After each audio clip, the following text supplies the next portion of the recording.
All right, I'm Richard Burnett with DFW Coating here at LS Fest, Texas Motor Speedway. Brought my 1960 International Metro Mite.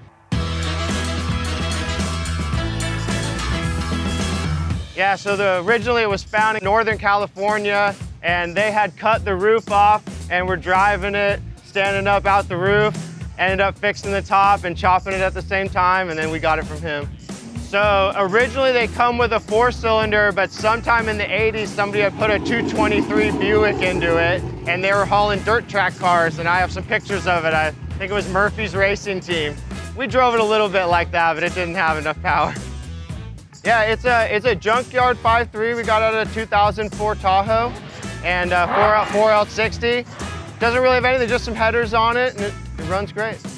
Yeah, so originally it had the pedestal seat with the bus driver steering, and it was hairy to drive with the LS in it. We equated it to a V8 bar stool, and eventually we had to put in a bench seat, relax the steering back, make some pedal situation that would actually work, and now it drives really good. Cruises down the road like on your couch. Yeah, definitely a work in progress. Probably will get stripped down here sometime and get a full body job and get painted up the right way. But right now we're just working out a lot of the quirks. Yeah, so it's definitely a work in progress. Hopefully we'll get some body work done, maybe fix up some of the old ice cream window that was on the side. And we'll be back next year with a new look, but it'll definitely stay white, maybe a pearl white.